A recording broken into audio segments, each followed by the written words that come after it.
Армысыздар, құрметті әріптестер. Бүгінгі сіздерге ұсынып отырған педагогикалық жобамның тақырыбы цифрлық бағдарламаларды қолдану арқылы оқушылар қызығушылықтарын арттыру.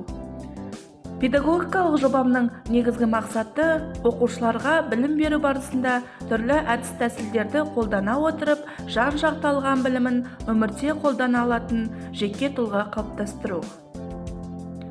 Бастауыш сынып оқушыларын көбірек ойынға, бірлескен жұмысқа бағыттағанда ғана балада ойлау дағдысы дамып, шығармашылықпен жұмыс істеуге дағдыланады. Осы тұрғыда мен өзімнің әр сабағымда цифрлық бағдарламалар арқылы дайындалған түрлі жаңаша әдіс-тәсілдерді қолдануға тырысамын. Солардың бірі сіздердің назарларыңызға ұсынып отырған кроссвордтар фабрикасы. Өзі аты айтып өткендей, бұл жерде сөз жұмбақтар. Яғни біз сөз жұмбақты балаларға дайын түрінде емес, өзіміз сол өтіп жатқан тақырыбымызға сай етіп құрастырып алып келеміз.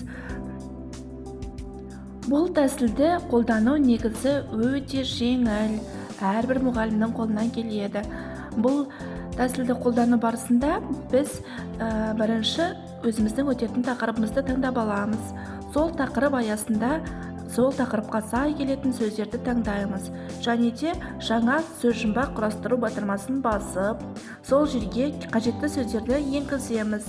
Ол сөздерді енгізгеннен кейін дайын батырмасын басқанда бізге сөз жұмбақ құрастырады. Ал ол сөз жұмбақтардың сұрағын қалай қоямыз дегенде, сол дайын сөздің үстінен батырмамен басқан кезде сол сөзге қойылатын сұрақты жазуға болады. Осылайша біз сабағымызға жаңа сөз жұмбақтар құрастыра аламыз.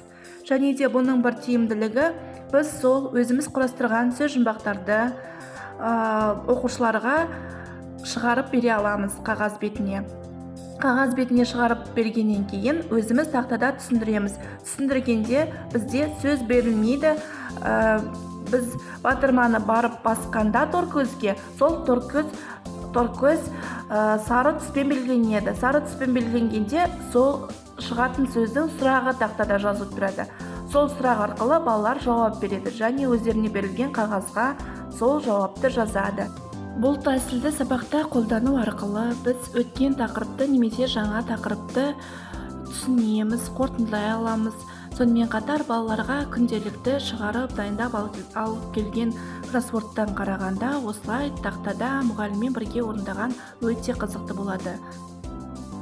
Келесі мен жиі қолданатын бағдарлама ол Involve Me. Ол виртуалды сабақтарды құруға, тапсырмалар мен үй тапсырмаларын таратуға, сыныпта және одан тыс жерде ынтымақтастық орнатуға арналған көп функционалды сервис. Бұл сервис арқылы біз не істей аламыз? Бұл сервис қазіргі біздің өмірімізде күнделікті қолданып жүрген онлайн мектеп платформасына ұқсайды. Бұл жерде біз балаларға сұрақтар қоя аламыз. Бұл бағдарламада біз тест сұрақтарын құрастыра аламыз. Бірнеше дұрыс жауаптармен де құрастыруға болады. Сонымен қатар біз өз сабағымыз бойынша видеоматериал жүктей аламыз. Оқушылар оны көргеннен кейін тест тапсырмаларын орындайды. Оны орындап болғаннан кейін мұғалімге, яғни маған, олардың қанша балл алғандығы шығып тұрады, яғни рейтинг дайындалады. Сол арқылы мен оқушылардың сабақты қаншалықты түсінгендігін біле аламын.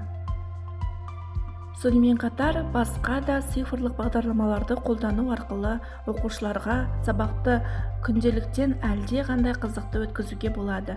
Бұл менің ойымша әсіресе бастауыш сынып оқушыларына өте қызықты деп ойлаймын. Оларға күнделікті сабақтан қарағанда осындай сабақтар ерекше ұнайды. Сондықтан мен өз сабақтарымда жиі қолданамын. Назарларыңызға рахмет.